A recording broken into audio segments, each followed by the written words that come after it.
하나님의 말씀은 요한복음 2장입니다. 요한복음 2장 1절부터 11절까지 읽겠습니다. 요한복음 2장 1절부터 함께 읽겠습니다. 사흘째 되던 날 갈릴리 가나에 혼례가 있어 예수의 어머니도 거기 계시고 예수와 그 제자들도 혼례의 청함을 받았더니 포도주가 떨어진지라. 예수의 어머니가 예수에게 이르되 저들에게 포도주가 없다 하니 예수께서 이르시되 여자여 나와 무슨 상관이 있나이까? 나의 때가 아직 이르지 아니하였나이다. 그의 어머니가 하인들에게 이르되 너희에게 무슨 말씀을 하시든지 그대로 하라 하니라. 거기에 유대인의 정결 예식을 따라 두세 통 드는 돌항아리 6이 놓였는지라. 예수께서 그들에게 이르시되 항아리에 물을 채우라 하신즉 그 아기까지 채우니 이제는 떠서 연회장에게 갖다 주라 하시매 갖다 주었더니 연회장은 물로 된 포도주를 맛보고도 어디서 났는지 알지 못하되 물도온 하인들은 알더라. 연회장이 신랑을 불러 말하되 사람마다 먼저 좋은 포도주를 내고 취한 후에 낮은 것을 내거늘 그대는 지금까지 좋은 포도주를 두었도다 하니라. 예수께서 이 첫 표적을 갈릴리 가나에서 행하여 그의 영광을 나타내심에 제자들이 그를 믿으니라. 아멘. 요한복음이 시작되자마자 이 2장에 와서 사흘째 되던 날 갈릴리 가나에 혼례가 있었습니다. 성경에 계속해서 3일째 되던 날이라고 나옵니다. 사흘째 되던 날. 아브라함이 시험을 받을 때 하나님께서 너의 사랑하는 독자를 내게 모리아 산에서 내가 지시할 땅으로 가서 바치라고 말합니다. 그때도 3일이 되었습니다. 3일째 되던 날에 아브라함이 이삭을 데리고 함께 모리아 산에 갑니다. 3일 동안 걸렸습니다. 놀랍게 성경은 전체에 예수님이 3일 만에 부활할 것을 주님은 미리 구약에서부터 이렇게 말했습니다. 성경에 3일째 되는 날이 그렇게 많이 나와요. 왜냐하면은 구약 성경에서도 그리스도가 계시된 거예요. 그리스도가 죽은 후에 사흘 만에 다시 살아날 것이 계시되었습니다. 이 요한복음이 시작되면서 3일째 되던 날에 혼례가 있어서 예수님과 그의 제자들이 함께 갔습니다. 그런데 포도주가 떨어졌습니다. 그런데 예수님의 어머니가 저들에게 포도주가 없다는 말을 합니다. 이 혼인잔치에 포도주가 없는데 그것을 이 마리아가 예수님에게 말합니다. 뭐냐면 이 마리아는 이 예수님이 무언가를 하실 수 있다고 생각하고 있습니다. 여러분, 주님이 우리에게 포도주가 없다라고 아뢰는 것, 이것이 기도와 소망의 시작입니다. 놀랍게 그 예수님의 어머니는 이렇게 말합니다. 우리 5절을 함께 읽겠습니다. 읽습니다. 그의 어머니가 하인들에게 이르되 너희에게 무슨 말씀을 하시든지 그대로 하라. 아니라. 포도주가 없는 상황이에요. 포도주가 떨어졌어요. 포도주가 떨어진 상태인데 그의 어머니는 하인들에게 말합니다. 너희에게 무슨 말씀을 하시든지 그대로 하라.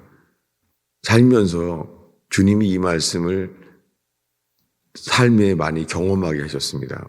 뭐냐면 주님은 사람을 찾으세요. 그것은 뭐냐면 주님이 무엇을 말씀하시든지 그대로 하는 사람을 찾습니다. 무슨 말씀을 하시든지 그대로 하라. 이 예수님의 어머니는 이것을 알았습니다. 무엇을 말씀하시는지 그대로 하는 것이 소망이라는 것을. 그랬더니 예수님이 하인들에게 말해요. 하인들은 시키면 그대로 하니까요. 여러분, 주님이 우리의 삶 속에 이 삶의 주체가 될 때 역사하지 않습니다. 우리가 삶 속에서 우리가 하인인 줄 아는 사람, 주님은 사람을 찾습니다. 너무나 많은 사람들이 자기가 주인인 거예요. 주님은 우리들에게 언젠가 알게 하세요. 누가 주인인지. 주님 우리들이 기쁜 일을 통해서든지 기분 나쁜 일을 통하든지 모든 일들을 통해서 알게 하세요. 내가 주인이구나. 그걸 알게 하십니다. 그럴 때 우리들은 내가 주인 된 삶을 회개할 수 있는 기회를 얻게 됩니다. 그럴 때 우리들은 주님이 무엇을 말씀하시든지 그대로 순종하는 하인의 삶이 될 수 있습니다. 그때 주님은 기회를 주시고 역사하십니다. 놀랍게 상황은 포도주가 없는데 주님은 그들이 할 수 있는 일을 하게 하십니다. 그래서 7절입니다. 예수님이 하인들에게 말합니다. 항아리에 물을 채우라. 놀랍게 포도주가 없는데 항아리에 물을 채우라는 거예요. 주님은 어떤 상황 속에서든지 순종하는 자를 통하여 주님은 기회를 주십니다. 이것이 성경 전체에 변치 아니하시는 신실하신 주님입니다. 항아리에 물을 채우래요. 문제는 포도주가 없는 상황에 있는 사람이 이것을 못하죠. 포도주가 없는데 항아리에 물을 채우라. 놀랍게 하인들만 합니다. 이것을 신랑 신부 측의 사람들에게 하면은 못하죠. 왜냐하면 하인들만이 시키면 그대로 하는 주님이 원하시는 순종에 이룰 수 있기 때문입니다. 삶에 내가 주인 된 삶이 그것이 후회할 수 있는 허무한 삶이 됩니다. 그러나 어떤 상황 속에서든지 하인의 삶, 주님이 우리에게 말씀하시면 그대로 순종하는 사람, 주님은 사람을 찾습니다. 그럴 때 순종할 기회를 주님은 사람을 찾아서 말씀하십니다. 항아리에 물을 채우라. 그리고 말합니다. 이제는 떠서 연회장에게 갖다 주라. 하인들만 합니다. 하인들은 시키면 그대로 했습니다. 놀랍게 지금 상황이 어떻게 되는지는 아무도 모르잖아요. 그렇지만은 순종한 사람만 압니다. 이 물이 포도주로 바뀐 것을 아는 사람들은 순종한 하인들만 알았습니다. 이것을 자세히 읽어보면은 아무도 몰라요. 포도주가 어디서 났는지 아무도 몰라요.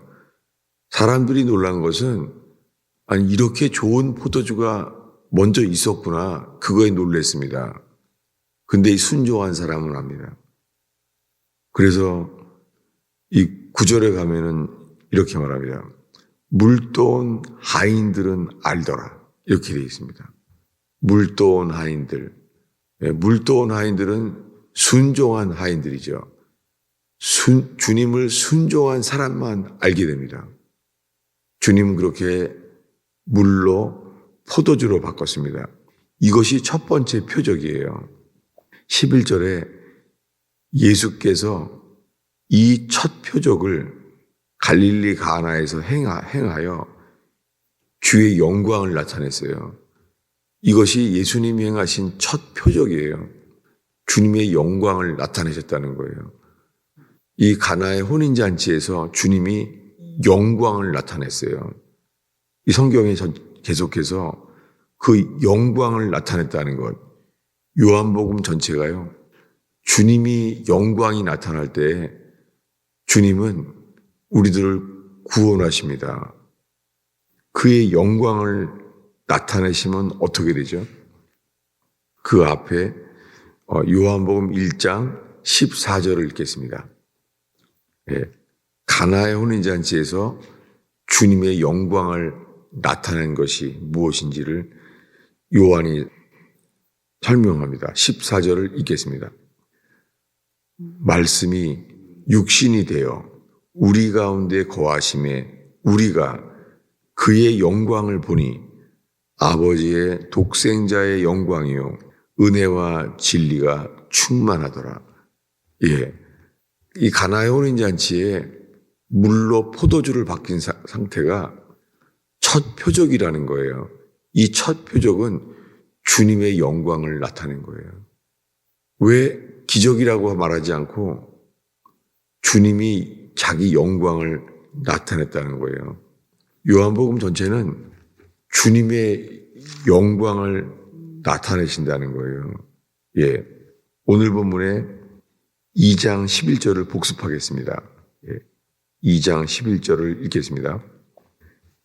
예수께서 이 첫 표적을 갈릴리 가나에서 행하여 그의 영광을 나타내심에 제자들이 그를 믿으니라. 이 요한복음에서만 이 영광에 대해서 이렇게 말해요. 어디냐면은 요한복음 12장 23절을 읽겠습니다. 다른 복음서에서는 없어요. 요한복음에만 이렇게 나와 있어요. 요한복음 12장 23절을 읽겠습니다.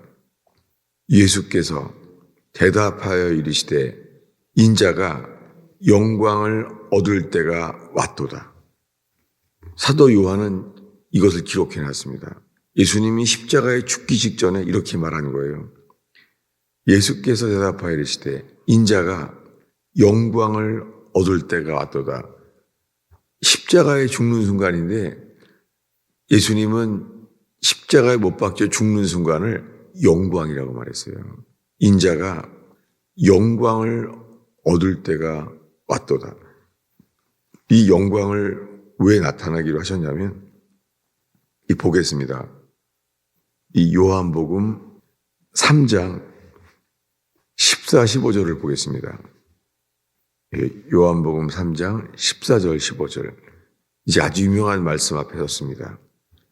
읽겠습니다. 모세가 광야에서 뱀을 든 것 같이 인자도 들려야 하리니 이는 그를 믿는 자마다 영생을 얻게 하려 하심이니라. 모세가 광야에서 뱀을 들었습니다. 그것과 똑같이 인자도 들려야 한다는 거예요. 이 모세가 광야에서 뱀을 든 것은 그들이 범죄했으므로 주님이 불뱀을 보냈습니다. 불뱀에 물리면 죽게 되었습니다. 근데 그들이 우리가 범죄하였나이다 회개하였을 때 주님은 구리뱀을 만들어 장대에 매달라는 거예요. 구리뱀은 빛이었어요. 60만 명이 광야에 있는데 그 구리뱀은 반짝반짝 빛납니다. 주님이 그때 말하는 거예요. 쳐다본 즉 살더라. 지금 예수님이 밤중에 니고데모에게 사람이 어떻게 거듭날 수가 있겠습니까? 어떻게 사람이 위로부터 다시 태어날 수가 있겠습니까? 우리들은 스스로를 바꿀 수 없죠. 니고데모가 말한 말대로 우리가 우리를 다시 태어나게 할 수 없죠.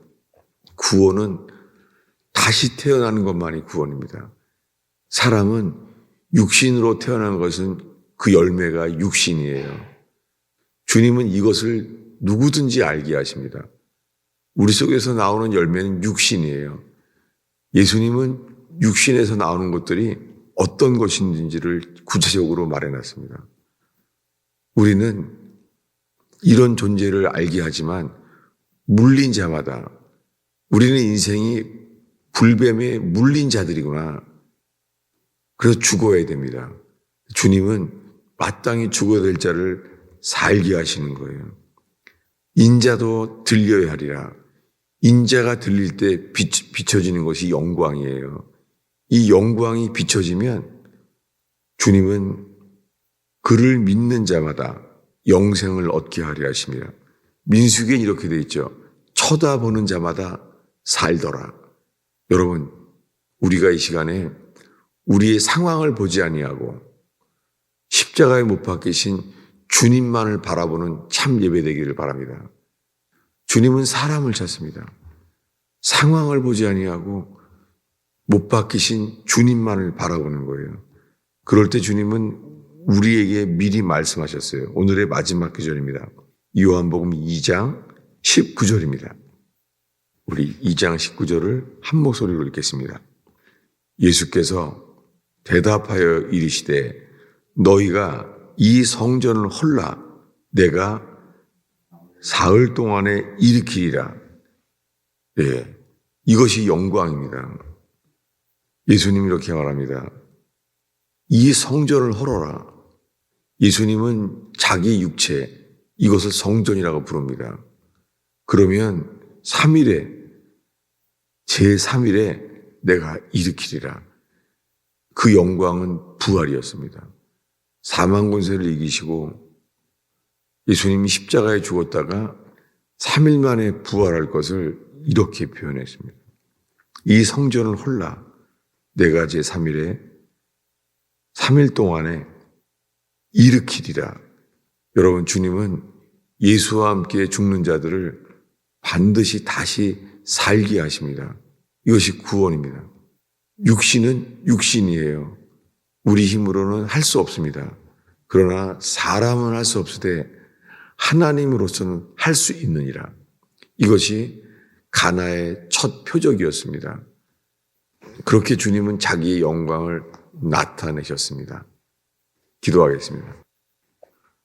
아버지 하나님, 이 토요일 새벽을 지키는 성도들과 함께 오 주님, 주님만을 바라는 영광을 나타내시는 예배가 되기를 기도합니다. 우리의 상황, 우리의 상태를 보지 아니하고 주님의 약속을 믿고 그가 무엇을 말씀하시든지 그대로 순종하는 하인들이 되게 하옵소서. 오 주님, 무엇을 말씀하시든지 그대로 순종하는 자를 찾으시는 줄을 찬양합니다. 주님, 하인의 삶을 사는 사람을 통하여서 주님이 우리들에게 무언가를 하시는 것을 찬양합니다. 주님, 물로 포도주를 바꾸시는 주님께서 죄인인 우리를 의인으로 거듭나게 하시는 줄을 찬양하나이다. 주님, 이 새벽에 기도할 때에 저희의 기도의 길을 골고다 언덕의 길, 주의 영광을 보게 될 수 있는 그 길로 인도하여 주옵소서. 예수님의 이름으로 기도하였습니다.